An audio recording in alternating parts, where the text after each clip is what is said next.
తిరుపతిని అగ్రగామి జిల్లాగా నిలపడమే ధ్యేయంగా కృషి చేస్తున్నట్లు కలెక్టర్ వెంకటేశ్వర్ తెలిపారు. 76వ గణతంత్ర దినోత్సవం సందర్భంగా పోలీస్ పరేడ్ గ్రౌండ్స్లో ఘనంగా వేడుకలు నిర్వహించారు. వేడుకల్లో ముఖ్య అతిథులుగా కలెక్టర్ వెంకటేశ్వర్, జిల్లా ఎస్పీ హర్షవర్ధన్ రాజు, కమిషనర్ మౌర్య పాల్గొన్నారు. జాతీయ జెండాను కలెక్టర్ ఎగురవేసి గౌరవ వందనం సమర్పించారు. తర్వాత పోలీసుల కవాతు, జాగిలాల ప్రదర్శన, విద్యార్థుల నృత్యాలు, సాంస్కృతిక కార్యక్రమాలు అబ్బురపరిచాయి. వివిధ శాఖల్లో ఉత్తమ సేవలు అందించిన ప్రభుత్వ అధికారులు, సిబ్బందికి ప్రతిభా పురస్కారాలు అందించారు. ఏర్పడిన వెంటనే ఎన్నికల్లో ఇచ్చిన హామీల మేరకు 5 ప్రాధాన్యత అంశాలపై ముఖ్యమంత్రి తొలి రోజు సంతకం చేసిన విషయం అందరికీ విదితమే.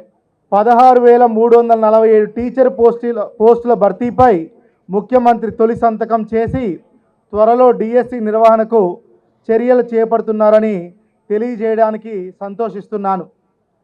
ఇచ్చిన హామీ మేరకు ల్యాండ్ టైటిలింగ్ యాక్ట్ను రద్దు చేశారు. పెన్షన్ల పెంపుపై 3వ సంతకం చేసి గత ఏప్రిల్ 2024 నుండి అమలవుతున్నది.